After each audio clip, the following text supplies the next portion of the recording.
പൈസ ഒട്ടുമില്ലല്ലോ. എന്ത് വഴിയായിട്ട് കണ്ടിരിക്കുന്നത്? അതോർത്ത് എൻ്റെ കുഞ്ഞിപ്പെങ്ങൾ വിഷമിക്കേണ്ട. 5 മണിക്കുള്ളിൽ ഞാൻ പൈസയായിട്ട് വന്നിരിക്കും.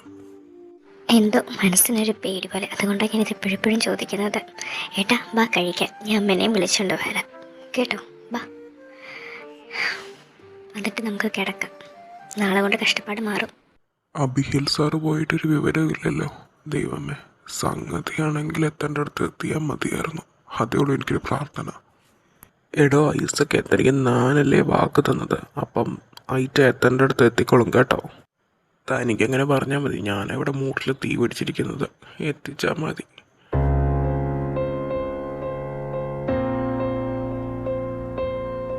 ഇതിനതാ കൊച്ചപ്പൻ ഈ നട്ടപ്പതിരക്ക് എൻ്റെ വീട്ടിൽ എന്നെ ഇവിടെ എന്നതാടാ ഊവേ നിനക്കിങ്ങനെ കൂളായിട്ട് നടക്കാൻ പറ്റുന്നത്? എനിക്കാണെങ്കിൽ ഇവിടെ മൂട്ടിൽ തീ പിടിച്ചിരിക്കുന്ന പോലെയാ.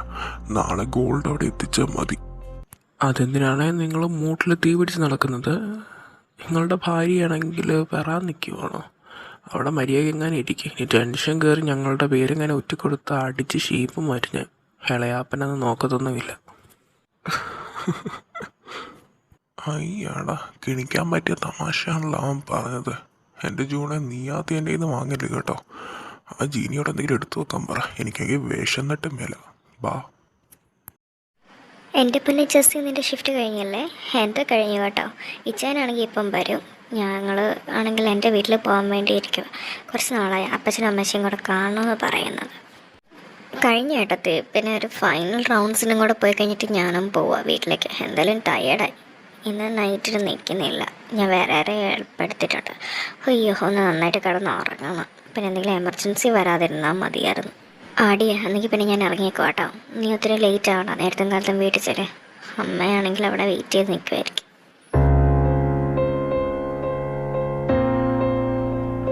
അബിഗേൽ സാറ് ഇത് ഞാൻ എന്നെ തെറ്റിപ്പെടുത്തിയിട്ടുണ്ട് കേട്ടോ. ഇത് കറക്റ്റ് എമൗണ്ടുണ്ട്. പിന്നെ അബി സാറാണെങ്കിൽ വിളിച്ചായിരുന്നു. നേരം സാറാണെങ്കിൽ വൈഫിനെയും കൂട്ടിക്കൊണ്ട് വീട്ടിൽ പോവാമെന്ന് പറഞ്ഞു. ഓക്കെ മഹി, ഈ 2-3 ദിവസമായിട്ട് നിനക്ക് ചെറിയ പേടിയും വിറവലൊക്കെ ഞാൻ കാണുന്നുണ്ട്. എന്തെങ്കിലും പ്രശ്നമുണ്ടോ? അതോ നീ എന്തിൽ നിന്ന് എന്തെങ്കിലും മറയ്ക്കുന്നുണ്ടോ? കൂടെ നിന്ന് ഒറ്റുവാണെങ്കിൽ ഞാൻ ആരെന്ന് നിനക്കറിയാലോ. അയ്യോ സാറേ, അങ്ങനെയൊന്നുമില്ല. പിന്നെ എൻ്റെ അമ്മയുടെ ഓപ്പറേഷനാണ്, അതിൻ്റെ കുറച്ച് ടെൻഷനുണ്ട്. അല്ലാണ്ട് ഇല്ല സാറേ. ആ ശരി, അങ്ങനെയായാൽ നിനക്ക് കൊള്ളാം. പിന്നെ നിൻ്റെ അമ്മയുടെ ഓപ്പറേഷനാണെന്നല്ലേ പറഞ്ഞത്? എത്രയെന്ന് വെച്ചാൽ എഴുതി വാങ്ങിച്ചോ. ഞാൻ ഈ താഴെ ഡിപ്പാർട്ട്മെൻറ്റിൽ വിളിച്ച് പറഞ്ഞേക്കാം. ഞാൻ തന്നെ വരവ് നോക്കി നിൽക്കുമായിരുന്നു. ഇനി ഞങ്ങളെ പറ്റിച്ചോന്ന് ഓർത്തു. എന്തായാലും നീ വന്നല്ലോ.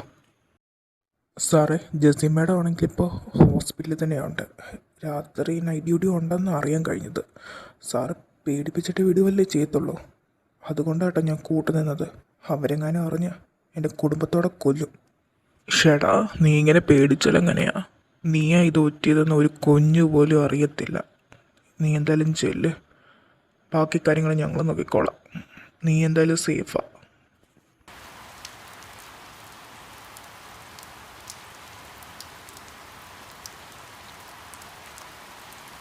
Auto please stop. അമ്മേ ഇപ്പം വരും. Hello please stop please. ഓഹോ, ഓടുന്ന വണ്ടിയുടെ ഫ്രണ്ടിൽ കയറി ചാടിക്കോളൂ. ഇതിൻ്റെ ഏതാണാവോ?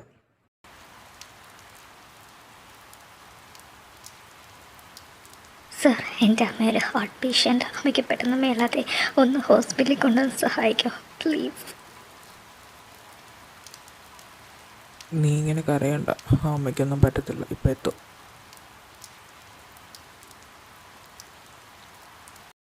അബിഹിലെ, എടാ നിനക്ക് പരിചയമുണ്ടോ കുട്ടീനെയും വീട്ടുകാരെയൊക്കെ?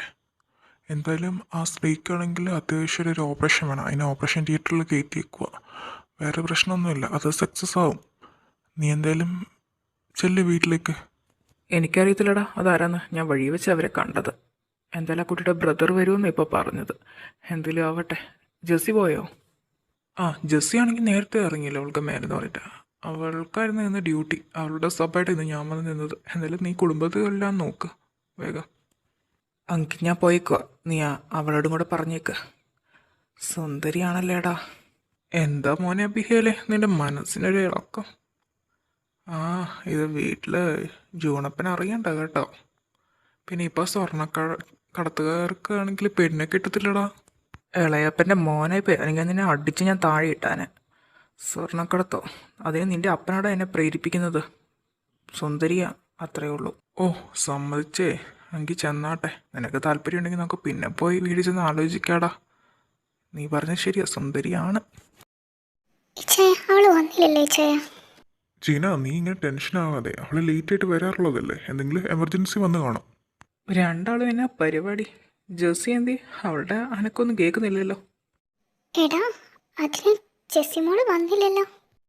ജെസ്സി വന്നില്ലേ? ഞാൻ ഹോസ്പിറ്റലിൽ പോയായിരുന്നല്ലോ. അവൾ നേരത്തെ ഇറങ്ങിയെന്നാ പറഞ്ഞത്.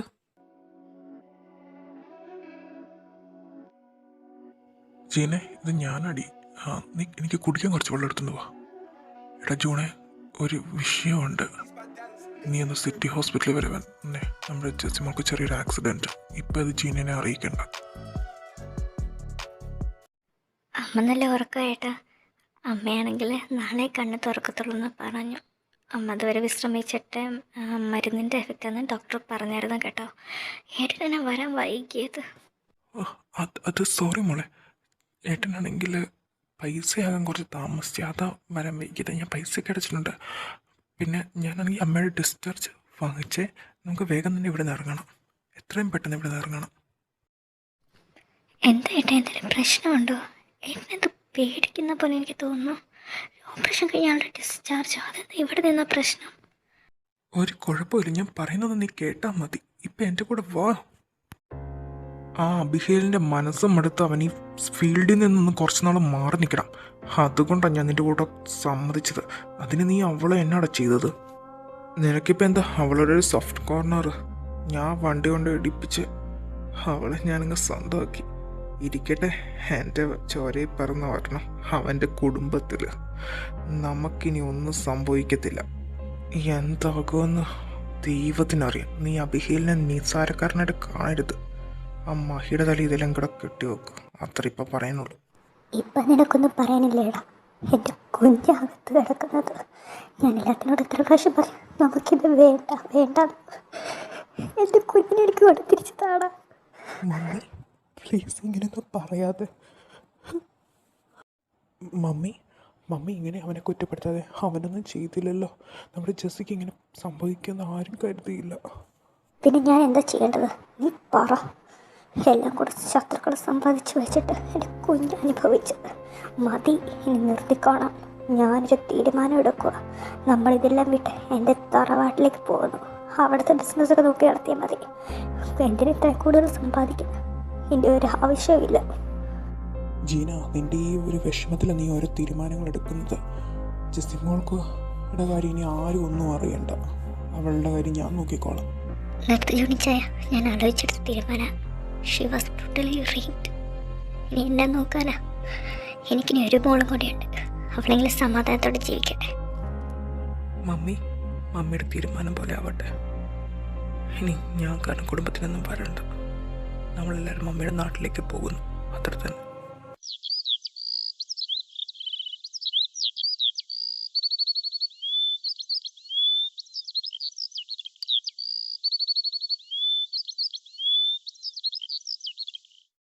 ചായ പോലും കുടിക്കാത്ത കാര്യമായ വായനയിലാണല്ലോ. നാളെ വരെ പരീക്ഷയുണ്ടോ കറന്നവരെ?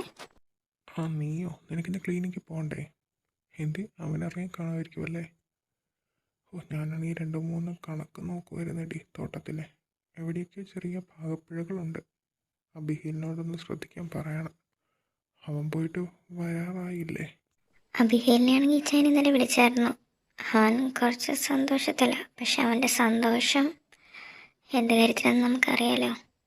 എന്ത് സൂചനകൾ അവന്മാരെ പറ്റി കിട്ടിയെന്ന് തോന്നുന്നു. ജീനയുടെ മുമ്പിൽ അവനിങ്ങനെ പിടിച്ചു നിൽക്കുന്നതേ ഉള്ളൂ. പക്ഷെ അവൻ്റെ ഉള്ളിലെ പക അതവന്മാരുടെ നാശം കാണാതെ തീരത്തില്ല. അബിയേൽ കാരണം ഇങ്ങനെ വന്നതെന്ന് അവൻ്റെ മനസ്സിലൊരു കുറ്റബോധമുണ്ട്. പങ്കയൊക്കെ പിന്നെ എന്തായാലും അവളുടെ ബോഡി ഇപ്പം മെഡിസിൻ്റെ പ്രതികരിച്ച് തുടങ്ങിയല്ലോ. എന്തായാലും വാ, കഴിക്കാൻ വിളിക്കുന്നുണ്ട് അവിടെ ജീന മമ്മി. അല്ലെങ്കിൽ ഇനി അതിന് കിട്ടും.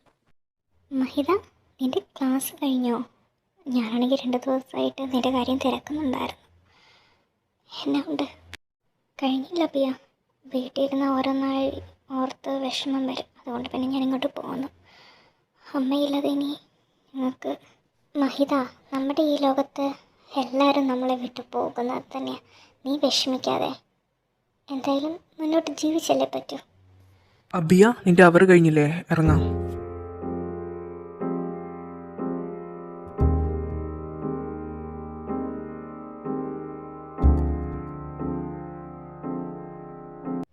ആ, ഇച്ചേൻ്റെ മീറ്റിംഗ് കഴിഞ്ഞു. ഇത് മഹിത, എൻ്റെ ഇവിടുത്തെ ഏറ്റവും ബെസ്റ്റ് ഫ്രണ്ടാണ്. നമ്മുടെ സ്കൂളിലെ മാത്സ് ടീച്ചറാണ്. ഓക്കെ, ഞാൻ പിന്നെ പരിചയപ്പെടാം. എന്തായാലും നീ ഇപ്പോൾ വാ, എനിക്ക് കുറച്ച് അത്യാവശ്യമുണ്ട്. അപ്പനെയും കൂട്ടിക്കൊണ്ട് തോട്ടത്തിൽ പോകണം, അവിടെ കുറച്ച് പ്രശ്നമുണ്ട്. എന്തൊരു റൂഡാണ് ഇയാൾ. എവിടെയോ കണ്ടതുപോലെയുണ്ട്, പക്ഷെ ഓർക്കുന്നില്ല.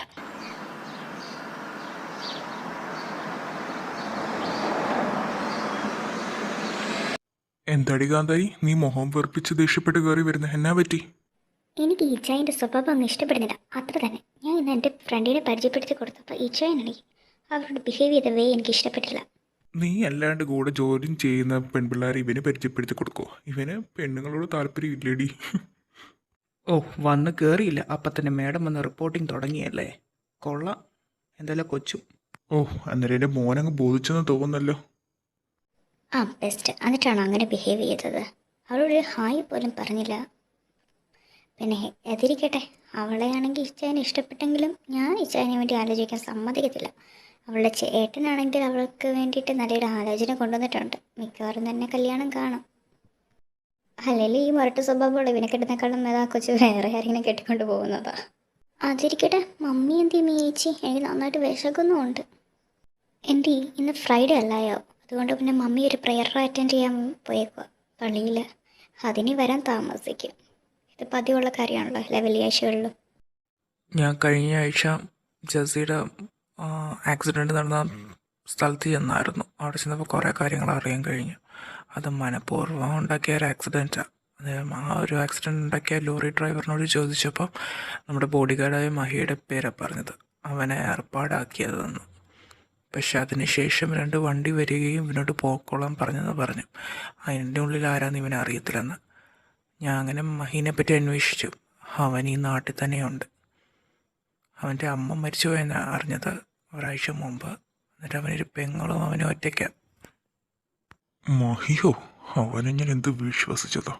ആ നായ എന്നോടിങ്ങനെ ചെയ്തല്ലോ. അവനെ വെറുതെ വിടല്. നിന്റെ അടുത്ത പ്ലാൻ എന്നാ? കൊല്ലാനൊന്നുമല്ല ചേച്ചേ, അതൊക്കെ അവന് കിട്ടുന്ന ഏറ്റവും കുറഞ്ഞ ശിക്ഷയായിരിക്കും. അവന് ഒരു പെങ്ങളുണ്ടല്ലോ, അവന് ആ വേദന അനുഭവിക്കണം. അവൻ ചെയ്തതിന് അവൻ്റെ പെങ്ങളെ ദ്രോഹിക്കുക എന്നൊക്കെ പറഞ്ഞ അന്ന് പിന്നെ നമ്മളും അവനും തമ്മിൽ എന്താണ് വ്യത്യാസം? അതുകൊണ്ട് അത് വേണോ? നീ ഒന്നുകൂടെ ആലോചിക്കേ. ഇതിൽ കൂടുതലൊന്നും ആലോചിക്കാൻ ഞാൻ നിൽക്കുന്നില്ല. എന്നിട്ട് പിന്നെ നമ്മുടെ പെങ്ങളെ അവന്മാരെ ദ്രോഹിച്ചതോ? എനിക്ക് ഈ കാര്യത്തിൽ എൻ്റേതായ ശരികൾ മാത്രം. അവളെ ഞാൻ ഈ വീട്ടിൽ കൊണ്ടുവരും. എൻ്റെ വെപ്പാട്ടിയായിട്ട് അവളെ ഇവിടെ ജീവിച്ചോളും. മമ്മി വന്നെന്ന് അബിഹേലേ, നീ പറഞ്ഞത് ഞാൻ കേട്ടു. നീ എന്താണെന്ന് വെച്ചാൽ ഈ കാര്യത്തിൽ ചെയ്യേ. ഞാനതിനായിട്ട് അവിടെ വരത്തില്ല. എൻ്റെ കുഞ്ഞത്രയും വേദന അനുഭവിച്ചിട്ടുണ്ട്. ഞാൻ കാരണം ഇനി ഈ വീട്ടിലുള്ള ആർക്കും ആപത്ത് വരത്തില്ല മമ്മി. ഇത് ഞാൻ തരുന്ന വാക്കാ. മഹിത,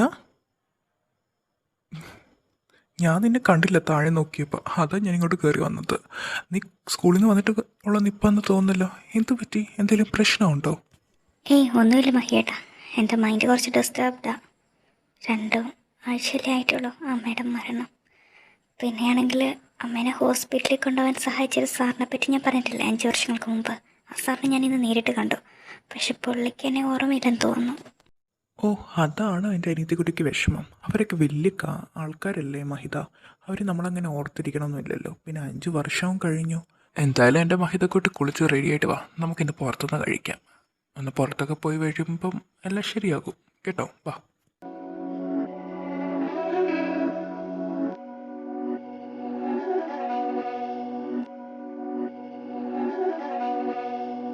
ഇതാണോ മഹി താമസിക്കുന്ന വീട്? എടാ, ഒന്നുകൂടെ ആലോചിച്ചിട്ട് പോരെ. ആ പെൺകുട്ടീനെ ദ്രോഹിച്ച അവൾ ആത്മഹത്യ ചെയ്താലോ? ഞാനൊരു തീരുമാനം എടുത്തിട്ടുണ്ട്. അതിനി ആര് വന്ന് പറഞ്ഞാലും മാറ്റത്തില്ല.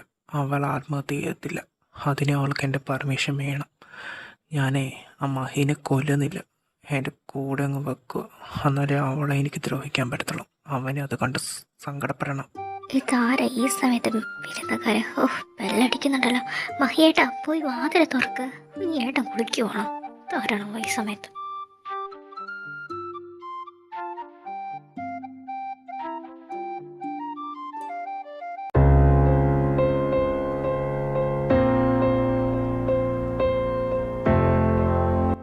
എന്താ ഈ സമയത്ത് എവിടെ? ആരാ മഹിത ഈ സമയത്ത് വന്നത്? ഞാൻ എൻ്റെ ഒരു കാവൽപ്പട്ടീനെ അന്വേഷിച്ച് വന്നതാ. അവനെ ജമാനെ ദ്രോഹിച്ചു. അതിനുള്ള ശിക്ഷ അവന് വേണ്ടേ? സാറേ, പറ്റിപ്പോയിട്ട് ക്ഷമിക്കണം. ക്ഷമ? അത് നീ അർഹിക്കുന്നുണ്ടോ മഹി? എൻ്റെ പെങ്ങൾ ഇതുപോലെ തന്നെ ആയിരിക്കില്ലേ കരഞ്ഞപേക്ഷിച്ചത്? സാറിന് വല്ല തെറ്റ് പറ്റിയതായിരിക്കും. എൻ്റെ ചേട്ടനാണെങ്കിൽ പൈസ വല്ല സാറിൻ്റെ സ്ഥാപനത്തിന് മോഷ്ടിച്ചിട്ടുണ്ടെങ്കിൽ അത് ഞാൻ തരാം. എൻ്റെ അമ്മയുടെ ഓപ്പറേഷന് വേണ്ടിയിട്ട് അങ്ങനെ ചെയ്തത്. അമ്മ ഇപ്പം ജീവനോടില്ല. ഞങ്ങൾ ചെയ്ത് തെറ്റുകൊണ്ടായിരിക്കും. ഞങ്ങളെ വെറുതെ വിടണം. പൈസയായിരുന്നെങ്കിൽ അബിഹേൽ ഇങ്ങനെ വന്ന് നിൻ്റെ മുമ്പിൽ നിൽക്കില്ലായിരുന്നു. എൻ്റെ പെങ്ങളുടെ മാനവ, അത് നിന്നെ കൊണ്ട് തിരിച്ചു തരാൻ പറ്റുമോ? സാറിനെ എത്ര തല്ലിയാലും ഞാൻ കൊള്ളും. അതിന് ഞാൻ അർഹന. നിന്നെ കൊന്നിട്ട് എന്തിനാടാ ഞങ്ങൾ ജയിലിൽ പോവാനോ? നിന്നെ തല്ലിക്കൊല്ലാനൊന്നുമില്ലടാ, നിനക്ക് തെറ്റി. ഞാൻ ഇവളെ അങ്ങ് കൊണ്ടുപോകുക. വിടണോ? സാർ പ്ലീസ് ഒന്നും ചെയ്യില്ല.